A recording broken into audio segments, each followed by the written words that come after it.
저희 집이 어릴 적에 저희 집에서 이제 떡집을 했습니다. 예, 베들레헴은 아니고 떡집에. 예, 이제 제가 좋아하는 떡이 있는데 뭐냐면 술떡이에요. 술떡 아세요? 예. 이 술떡을 어떻게 만드냐면 이 쌀가루를 딱 이렇게 버무려 가지고 이제 반죽을 할 때 거기에다가 이제 이 이스트를 넣습니다. 그렇게 해서 이 저녁 때가 딱 되면 어머니가 이제 그거를 가지고 와서 이 아랫목에다가 딱 다라를 이렇게 해서 그 아랫목에 딱 놓고 그거를 이제 이불을 딱 덮으시더라고요. 아침에 이제 부시시하게 일어나서 보면 어머니는 벌써 일어나가지고 그거 막 이제 만지고 계시는 거예요. 보면 막 부풀어가지고 위에 덮어놨던 그 덮개에 막 다 막 밀고 반죽이 쌀반죽이 다 막 물러붙어 있어요. 그걸 막 뜯으셔가지고 이제 그 떡 시루에다가 이렇게 부으셔가지고 그 이제 떡을 만드는데 아주 맛있습니다. 예, 다 드셔보셨죠, 그죠? 예, 그 위에 꽃잎도 넣고 얼굴뻘건한 거예요. 요즘도 시중에 보니까 떡집에 많이들 팔던데요. 예. 요즘도 뭐 보면 우리 생활 주변에 요즘 또 발효 이런 것도 요즘 발효과학 뭐 이러면서도 유행하고 있고 여러 가지 또 뭐 효모 이런 게 유행이 돼가지고 TV에도 막 그런 거 소재로 많이 다루고 그러던데요. 요즘 한참 이런 게 인기입니다. 자, 이렇게 맛있고 또 이 식감을 높여주는 이런 누룩이 성경에서 보니까 구약 이스라엘의 그 율법의 규례에 있어 가지고는 부정한 것으로 취급되는 경우가 많았습니다. 구약에는 누룩 없는 떡, 이거를 이제 무교병이다 이렇게 해서 특히 절기에는 이 누룩이 든 떡, 이 유교병을 먹는 것을 금했습니다. 특히 이스라엘이 애굽에서 탈출해서 가나안 땅으로 나아갈 때에 그 6월절 저녁에 이 무교병을 먹었어요. 그리고 문인방 좌우 문설주 거기에다가 이 어린 양을 잡아서 그 피를 바르고 그리고 집안에서는 사람들이 모여가지고 그 양의 고기를 불에 구워서 먹고 그리고 남은 것들은 다 또 불로 태워서 다 그렇게 아침까지 처리를 하고 이렇게 6월절 날 하나님의 심판의 칼날이 이 애굽을 스쳐 지나갈 때에 그 재앙에서 그로 말미암아 피함을 받은 것이 바로 6월절입니다. 그때도 보면 무교병을 먹어요. 자, 구약에서 이 누룩은 그런 의미인 것 같아요. 부패함 그리고 썩는 것 이런 것으로 이해되었던 것 같습니다. 실제로 누룩은 우리가 다 알다시피 원래 상태를 다른 것으로 변형시키는 데 있죠. 이는 부패와 해체시키는 것 이런 의미로 이해를 했던 것 같습니다. 신약 성경에서도 우리 주님께서 마태복음 12장 또 마가복음 8장 누가복음 이 12장에서 이 누룩에 대해서 말씀하셨어요. 여기서 주로 이 부정적인 의미로 이것들이 사용되었습니다. 이 주님이 이 누룩을 말씀하실 때 주로 그것은 거짓되다 또는 순수하지 못하고 진실하지 못한 것 또는 간사한 것 이런 것의 의미로 사용된 것 같아요. 오늘 본문에서도 사도가 특별히 이 누룩을 비유를 들어서 이 복음의 순수한 교리를 더럽히고 또 파괴시키는 자들의 이 거짓 선지자들에 대한 교훈으로 말씀해주고 있는 것입니다. 여러분, 하나님께서 기뻐하신다는 것이 무엇일까요? 하나님의 기뻐하심. 그게 무엇일까요? 하나님의 기뻐하심. 하나님께서 우리 믿는 자들에게 기쁨을 취하실 때는 우리 편에서 뭔가 어떤 것을 섞어 넣거나 우리 편에서 뭔가를 자의적으로 한다든지 자기적으로 무슨 일들을 부린다든지 이렇게 해서 하나님이 사실 기뻐하시는 것이 아니죠. 성경은 분명히 하나님께서 먼저 제시하시고 우리에게 허락하시고 주신 다음에 그것을 쫓아서 하나님이 또한 영광을 받으시고 그것으로 하나님이 흡족해하고 기뻐하시는 거예요. 이것이 성경의 하나의 어떤 원리라 할 수 있겠죠. 예.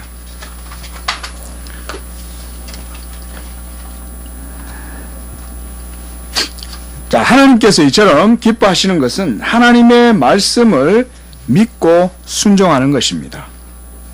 이때 순종은 바른 믿음에서 나오는 것임을 우리가 기억해야 합니다. 사람들은 순종이라는 말을 들으면 그저 착한 행위로만 생각하지만 이는 사실 순종이라고 하는 것 자체는 지식 있는 행동을 의미합니다. 지식 있는 행동. 하나님께서 기뻐하시는 것은 하나님 여호와를 아는 것이다, 이렇게 말씀하셨습니다. 참된 기독교의 지식만이 인간의 영혼에서 이 참 생명과 자유를 줄 수가 있습니다. 기독교의 지식과 자유는 인간 자신의 선행이나 공적, 그리고 어떤 수행에 의해서 터득되는 것, 이런 것이 아닙니다. 하나님과 사람 사이에 유일한 중보자이신 예수 그리스도, 오직 그분만이 사람을 진정으로 자유하게 하실 수가 있습니다. 그리고 우리로 하여금 이 참된 지식 가운데로 인도하실 수 있는 분도 바로 예수 그리스도입니다. 1절에서 사도는 그리스도인의 자유를 말하고 있습니다. 이 그리스도인의 자유는 그리스도께서 베풀어 주신 구원을 의미하는 것입니다. 진정한 자유는 오직 그리스도 안에서만 누릴 수가 있어요. 먼저 이 자유는 율법의 정죄에서 자유하는 것이며 해방받는 것입니다. 우리를 짓누르고, 그리고 우리의 양심과 삶을 정죄하고, 그리고 준엄한 판단의 잣대로 죄를 추궁하는 율법, 무엇보다 거기에서 죄책감과 함께 형벌에 대한 두려움을 갖고, 그리고 사망의 두려움이 인간의 의식 깊은 곳에서부터 인간의 총체적인 삶을 자유롭지 못하게 하는 거예요. 그리스도 예수 안에서 참된 평강을 누리기 전에는 우리의 영혼이 결코 쉼을 얻을 수가 없는 것입니다.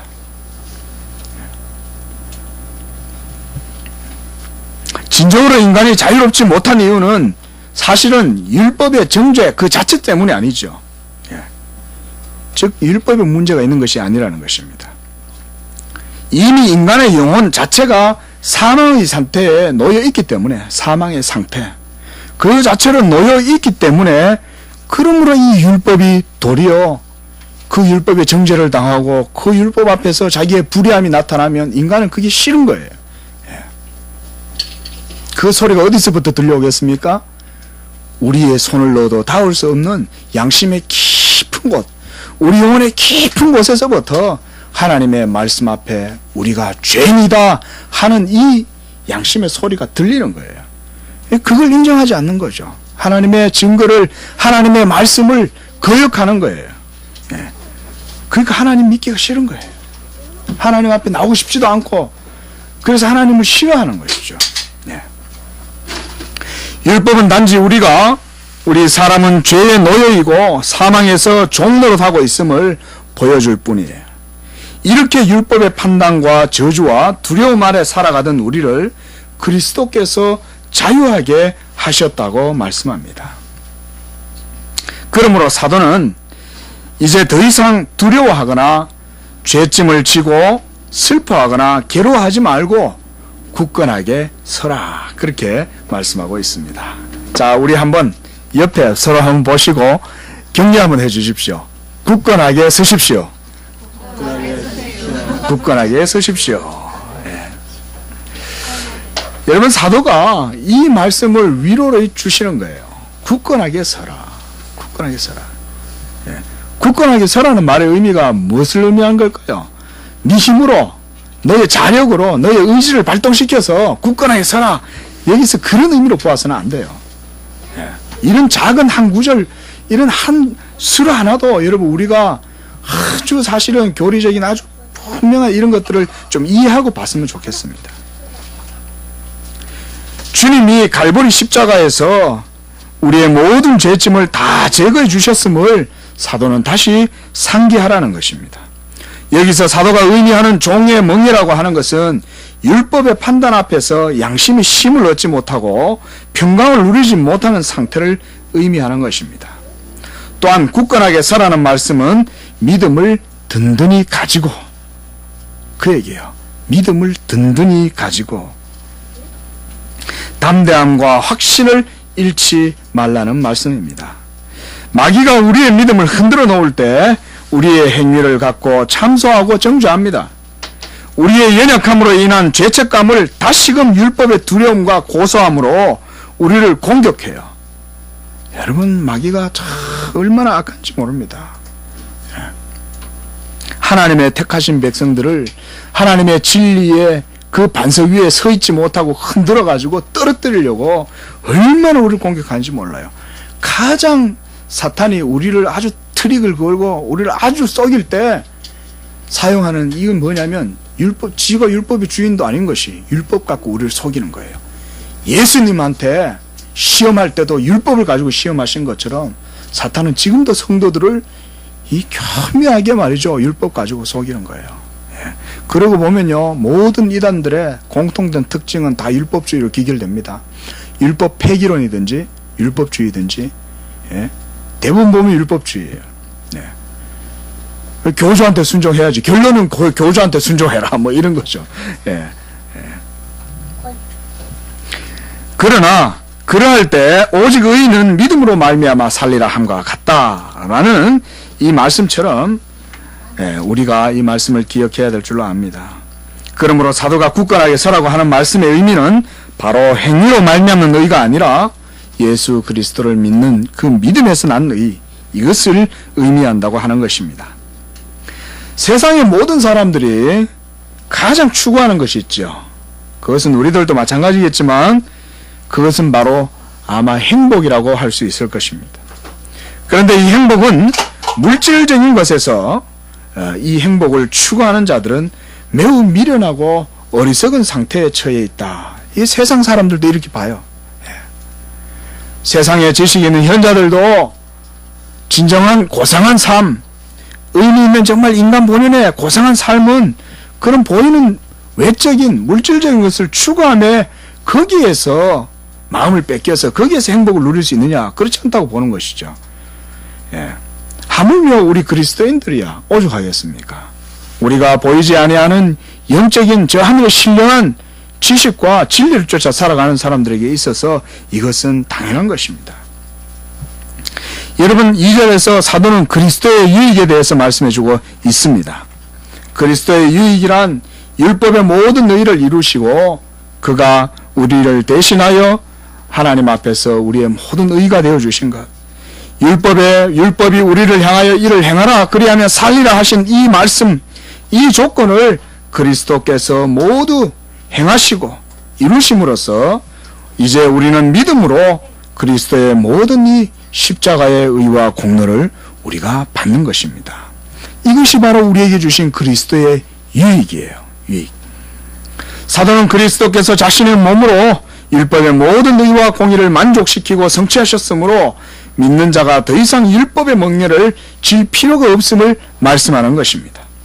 당시 교회 안에 할례를 받아야 한다는 율법주의자들의 이 거짓된 가르침이 있었는데 여기에 미혹되고 그렇게 해서 할례를 받고자 하는 자들에 대해서 사도는 그들에게 경고하는 거예요.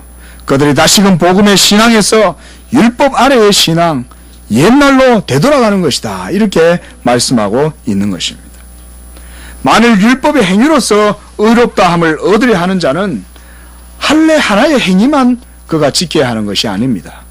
할례를 지킴으로써 의롭다함을 얻으려고 하는 그 사람은 율법 전체 모든 조항들을 다 지켜야 할 의무를 가진 자예요. 여러분들은 어때요? 율법 한번 시도 한번 해보시겠습니까? 예? 나는 뭐 한번 해보지 뭐. 해봐가지고 다 지킬 수 있는지 없는지 한번 해보자. 예.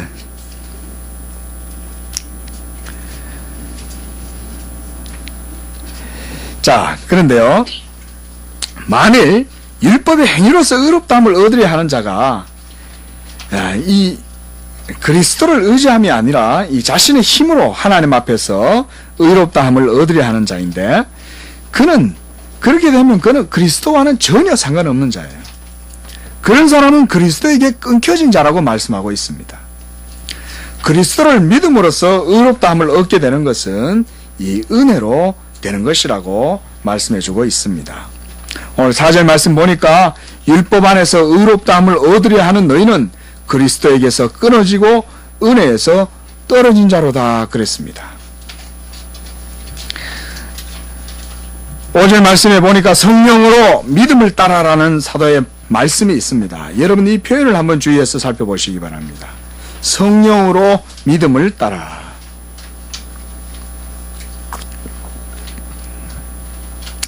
여기서 사도는 믿음 그 자체가 원인이 아니고 먼저 성령으로 말미암는 믿음이다 이렇게 말씀하고 있다는 것입니다. 특히 6절에서도 계속해서 그리스도인들의 믿음의 본질이 사랑으로서 역사하는 믿음이다 이렇게 말해주고 있어요.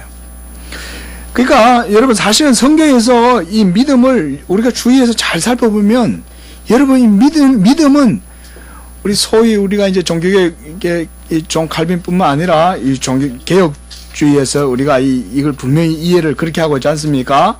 믿음은 도구인이다. 믿음은 도구다. 예. 믿음은 하나님의 은혜를 받는 그 형식적인 하나님께서 주신 도구라는 거예요. 여러분 이것이 우리가 사실은 우리 개혁주의의 이해인데 복음의 본질과 기원이 바로 인간 자신에게 있지 않고 하나님의 사랑으로 말미암는 것이라는 것을 강조하고 있는 것입니다. 믿음의 역동성의 에너지는 바로 하나님의 사랑입니다. 만일 우리의 행위로 말미암아 이루어지는 것이라면 이는 하나님의 사랑이 아닌 다른 것으로 말미암는 것이라고 하겠습니다. 그러나 사도는 사랑으로 역사하는 믿음뿐이다 이렇게 말하고 있어요. 우리 다시 한번 6절 말씀 한번 보시기 바랍니다. 그리스도 예수 안에서는 할례나 무할례나 효력이 없으되 사랑으로서 역사하는 믿음뿐이다 이렇게 말하고 있습니다. 믿음뿐이다. 예. 그리스도 예수 안에서는 사랑으로 역사하는 믿음뿐입니다. 그리하여 우리가 이 신앙을 항상 견지하고 이 복음의 순수함을 지킬 필요가 있는 것입니다. 여러분 놀랍게도 이 간단한 복음인데도 2000년 내도록 이거 가지고 싸우는 거예요. 어떻게 생각해보면 이해가 어떻게 생각해보면 안 돼요. 아니 이렇게 간단한데 그렇지 않습니까? 복음과 율법 이 두 가지의 차이를 설명하면서 사도가 이 복음의 탁월성과 은혜가 얼마나 큰 것이냐를 그 복음의 부여함이 얼마나 큰 것이냐를 이 성경을 통해서 보여주었는데 2000년 내도록 이것 가지고 이해를 제대로 못해서 싸워요. 헐.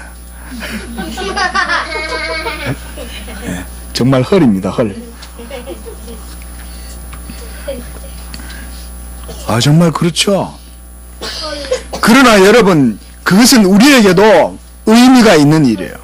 뭐냐면 우리도 조심해야 된다는 거예요. 2000년 동안 교회 역사 속에 항상 율법과 복음의 대조라기보다는 행위와 믿음에 대한 대조를 할 수 있겠죠. 예? 이게 항상 싸웠어요. 지금은 아닌 것 같습니까? 지금도 마찬가지입니다.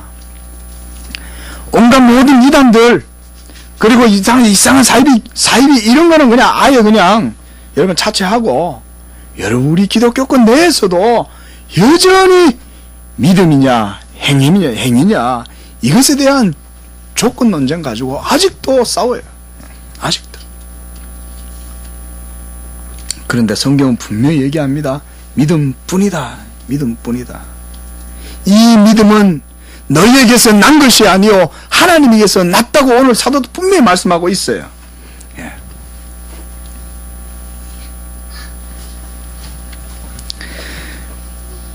자, 우리 저 말씀만 보겠습니다. 8절 말씀 우리 다 같이 읽어보겠습니다. 시작. 그 권면은 너희를 부르신 이에게서 난 것이 아니다 그랬습니다. 이때 이 권면이란 율법주의자들의 가르침이에요. 그러면 우리가 반대로 생각하면 예수 그리스도를 믿음으로써 구원을 얻는다는 이 복음은 어디서 나왔다는 거예요? 바로 하나님 자신에서 나왔다는 거예요. 그 이외에 다른 모든 교훈 그래도 행위가 있어야 되지 않냐 라는 그런 가르침들은 하나님에게서 나온 게 아니에요. 여러분이 줄을 쫙 그어야 돼요. 분명히. 계속해서 말씀을 보겠습니다. 다름질하는 신앙에 대해서 사도가 얘기합니다. 이때 이 다름질이란 이 복음의 순수함을 견지하는 다름질이에요. 이것에 대해서 항상 공격해오고 이 논리를 칭의의 논리를 무너뜨리기 위해서 그리스도의 은혜만이라는 논리를 무너뜨리기 위해서 믿음뿐이라고 하는 이 논리를 무너뜨리기 위해서 항상 우리는 경주해야 돼요. 죄송합니다. 무너뜨리는 자들에 대해서 우리가 항상 경주하면서 인내로서 달려나가야 된다. 진리를 향한 순종의 다름질은 믿음으로 하는 것입니다. 이것을 막고 방해하는 것은 바로 율법주의입니다. 자, 우리 제일 앞에 우리 세 분 성도님, 목사님 쳐다보세요. 자, 지금 무슨 시간이죠? 하나님 말씀 듣는 시간이죠. 그렇죠? 목사님이 설교하지만 우리가 다 뒤에 계신 어른들도 다 말씀 듣고 있는 거예요. 자, 그러니까 우리 어린 친구들도 성도님들도 말씀 열심히 들으시기 바랍니다. 자, 이와 같이 성도의 순수한 복음신앙은 항상 긴장의 상태여야 됩니다. 경기에 임한 선수와 같은 상태. 경기 전에 긴장하죠. 경기 가운데는 두말할 나위가 없습니다. 진리를 향한 순종의 다름질은 믿음으로만 하는 거예요. 믿음으로만. 믿음뿐이에요. 이것을 방해하고 역행하는 것이 바로 율법주의입니다. 성도가 순수한 복음 신앙으로 살아가고자 할 때 온갖 다양한 외부의 적들이 공격해 옵니다. 교회 역사 가운데 항상 있어 왔고 오늘날도 거짓 선지자들이 여전히 이 세상에 얼마나 가득한지 몰라요. 여러분, 하나님을 기쁘시게 하기를 원합니까? 그렇다면 순수한 신앙으로 추구해 보세요. 여러분, 먼저 순수한 신앙도 추구해 보지도 안 하고 도덕적인 것만 먼저 설파한다든지 먼저 우리가 잘 믿어봐야지 이런 거 먼저 캐치프레이즈 내걸고 이런다고 해서 그 순수한 신앙으로 되는 게 아니에요. 여호와를 아는 지식, 하나님의 말씀을 바르게 알고 그 말씀에 대한 순수한 믿음으로 나아갈 때만이 삶이 변화돼요. 오늘날 죄송합니다. 설교 시간인데 오늘날 한국교회 여러분들이 기도해 주셔야 될 것이 많은 주의 종들이 많은 사역자들이 참 무너지는 안타까운 것들을 많이 보는데요. 누구라도 여기는 참 예의가 없어요. 조심해야 사람이라는 것이. 그런데요, 제가 한 가지를 보면서 느낀 게 있어요. 제 자신도 마찬가지지만은, 목회자라도 하나님의 말씀에 대한 순수한 신앙을 항상 경주하지 않으면 넘어지는구나. 처음에는 순수하게 신학교 가고 순수하게 진력해서 막 기도하고 열심히 목회하다가 어느 순간 자기도 모르게 이상한 데 가 있는 거예요. 자기가. 그 사람들이라고 언제부터 그렇게 하려고 그랬겠어요? 그 유명하신 분들이. 그게 아니었단 말이죠. 그들과 그들과 제가 여기 서 있는 부족한 자가 다를 바가 하나도 없겠죠. 근데 제가 그때 느낀 게 하나 있어요. 성도들도 마찬가지입니다. 여러분, 이건 보편적인 신앙의 아주 법칙이에요. 뭐냐면 순수한 복음의 교리를 온전히 추구할 때에 신앙의 상태가 보존된다는 거예요. 그래서요, 교리가 없는 목사님들이 잘 넘어져요. 교리가 없으면 목사님들도 성화가 안 돼요. 그거는 여러분들도 마찬가지라는 거예요. 제가 목사님들 욕하려고 하는 게 아니에요. 모든 성도들은 믿음을 가진 사람들이라면 누구나 다 순수한 신앙을 추구해야 돼요. 하나님의 바른 말씀을 쫓아 나아갈 때에 온전치 못한 성격도 변화돼요. 하나님을 바르게 알고 바르게 추구하면 성품도 변화됩니다. 성화가 돼요. 성화가 끊쳐진 것은 그가 하나님의 말씀을 믿지 않기 때문에. 이것이 신앙의 법칙이에요. 율법주의자들의 가르침은 복음이 아닙니다. 비성경적인 것입니다. 사도는 이 한 절 말씀에서 진리의 복음이 무엇인지를 보여주고 있습니다. 행위로 말미암는 의를 말하는 교훈은 성경의 가르침이 아니요 하나님의 말씀이 아니라는 거예요. 그들의 가르침은 하나님에게서 나온 것이 아니라 모두가 다 인간적인 불신앙과 타락과 불순종의 열매인 것입니다. 여러분, 우리가 믿는 믿음으로 말미암는 의, 우리가 의롭다 함을 받게 될 이 칭의, 이게 복음의 핵심이잖아요. 이런 복음의 기원이 어디에 있습니까? 복음의 기원은 바로 삼일체 하나님에 대한 이 신앙에서 우리가 고백할 수 있는 것입니다. 복음의 실체는 영원 전에 택자들의 중보자로 세우심을 입은 바로 예수 그리스도 우리 주님이십니다. 그러므로 그리스도 예수 이외에 다른 이름을 우리에게 주신 적이 없다고 성경은 말씀하고 있습니다. 예수 그리스도 이외에 우리에게 주신 이름이 없어요. 사도행전 4장 12절 말씀에 보니까 천하 사람 중에 구원을 받을 만한 다른 이름을 우리에게 주신 일이 없다 그랬습니다. 신앙의 가치는 순수함에서 나타납니다. 사도가 말하는 누룩은 신앙의 불순물, 부패하고 타락한 것, 순전하지 못한 잘못된 교훈, 인간적인 유전이 이 신앙 속에 같이 섞어 넣는다는 거예요. 그걸 섞어 넣으면 적은 누룩이 별거 아닌 것 같은데 희한하게 그게 썩어요. 여러분이 잘 기억하셔야 됩니다. 우리가 신앙의 경주를 하실 때 여러분 이걸 매우 유념해야 됩니다. 여러분들도 마찬가지입니다. 하나님 말씀 중심의 신앙생활을 하시다가 그래도 이런 것 정도는 같이 좀 이렇게 편법으로 하고 약간 좀 유도리 있게 하는 것이 그게 좀 지혜로운 거 아닌가 말이야. 거의 탁 걸리는 거죠. 여러분, 그게 사탄의 논리입니다. 복음은 순수함으로 그 의미가 있어요. 거기에 조금이라도 다른 게 들어가면 반드시 그게 시간이 지나면서 거기에서 곰팡이 씁니다. 썩습니다. 반드시 그게 골이 나게 돼 있어요. 주의하셔야 돼요. 보이지 않는 신앙이라고 해서 여러분 뭐 물리적인 것이 양이라든가 질이 뭐 측정이 안 된다고 해서 그게 없는 게 아니에요. 반드시 여러분들의 모든 삶에 흠집을 남깁니다. 여러분, 이단에 빠진 사람들이 진짜 하나님의 전적인 은혜로 다시 돌아와도요, 이단의 교리에 한번 깊이 빠졌던 사람들은 이 신앙 회복하는 게 얼마나 힘든지 몰라요. 영혼의 상처를 입은 거예요.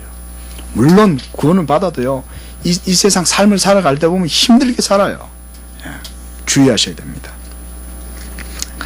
율법주의는 외식이며 위선이며 가식입니다. 중요한 것은 율법주의는 그 중심에 사랑이 없어요. 그 속에 의의가 없고 위선이 있기 때문에 거짓된 것이 바로 율법주의입니다. 그런데 어떻습니까? 참된 경건의 신앙은 그 본질이 하나님을 사랑하는 거예요. 그리고 이웃을 사랑하는 거예요. 그리스도 예수의 은혜로서 이 모든 것이 다 이루어지는 것이 바로 이 참된 신앙이에요. 그러므로 하나님을 향한 경외가 없는 신앙생활은 곧 외식과 위선의 탈을 쓰고 회칠한 무덤으로 전락하게 됩니다. 우리가 이것을 주의해야 돼요. 모든 성도들의 삶에 있어서 주의해야 될 것은 바로 이 적은 누룩을 주의해라는 거예요. 예수님도 이 누룩에 대해서 말씀하셨어요.